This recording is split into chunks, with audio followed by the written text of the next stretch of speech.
Hey, good afternoon. It's Pete from FigLife.com, and today I'm going to look at this fig in my hand called TC12.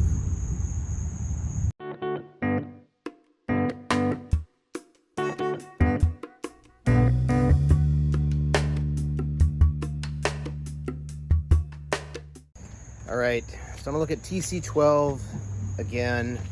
This will be my third attempt to get a good video or a good taste test of the TC12 fig.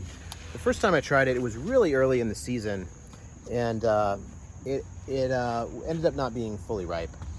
I did a video anyway on it, but it was not fully ripe, so I wasn't too happy with it. And then I did another video later in which it was a little overripe and maybe a little spoiled, so I wasn't terribly happy with that either.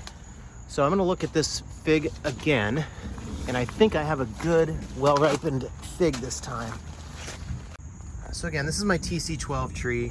It's growing pretty well for me. I started it over the winter when it was just well, it was just a cutting, but it was early in the winter and it grew really well. And then it kind of stalled out when I brought it outside. Stalled out a little bit, but then it got growing again later in the season, and it's turned into a pretty nice tree. For a first year tree, this is a pretty good looking tree. It has several branches off of it. It doesn't have a lot of fruit, not a lot of fruit on here, but a little bit. As I mentioned, I've picked 2 figs already.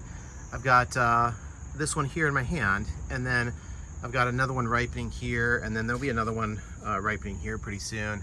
And then I've got some more little ones on these other branches, quite a few smaller ones up there. So let me go take a look at this fig right here. Okay, so this is the TC12 fig. You can see it just got a big split here on the side. I think that's probably a little too large to call a crack. So it got a little bit of a split there, but I think that just happened because we just had a big downpour here, and I think that just happened just now. So I think it'll be okay. I don't think it's spoiled. And you can see really tight eye on this, so that's a good sign. And it's got kind of an interesting shape to it, kind of an unusual shape. Brown coloring up to near the top where it's a little more yellow. Really a pretty fig overall. So let me go ahead and cut this open. All right, so here's the inside of TC12. And looks to be maybe ripe. I guess I'd call that ripe. It's hard to tell. This is a hard fig to figure out if it's fully ripe or not. Let's look at this one. It looks like, you know, I've had trouble with this on the other ones I've picked as well, where it doesn't appear to ripen evenly all the way through. But this is the best one I've seen yet. So let me go ahead and try this. All right.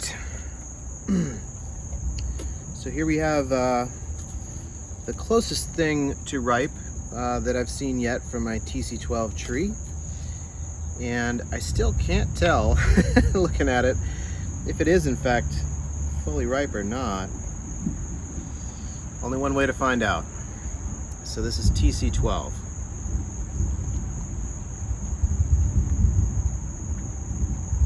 All right, well that was actually pretty good.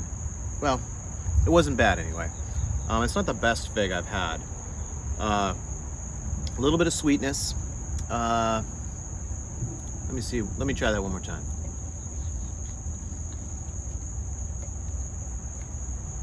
Okay, yeah.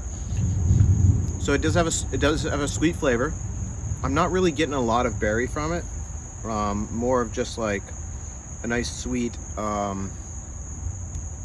almost caramel sort of flavor.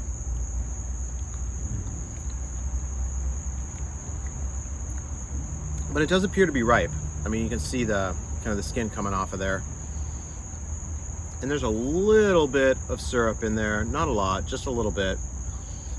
So, you know, this is my first really ripe fig from TC12, first year tree. So you certainly can ripen it here in Virginia, you know, and it does have a good flavor. it's just not as strong. I'm not getting a lot of berry in there, and not a lot of other flavors other than just a nice sweet syrupy sort of flavor.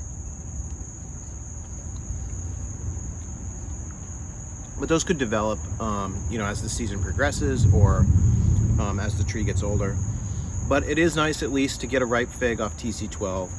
I remember watching a video of the folks out in Malaysia testing that one, trying that one, and they talked about how sweet it was, and they also mentioned something about how it was difficult to ripen it properly in their climate. So, you know, I was able to ripen it, and it did have a little bit of sweetness, but not like a super sweet flavor. I was a little bit leery about leaving it on too much longer because I wasn't quite sure what to look for when it would be fully ripe. And the last one I left on, I guess, too long because it had kind of fermented.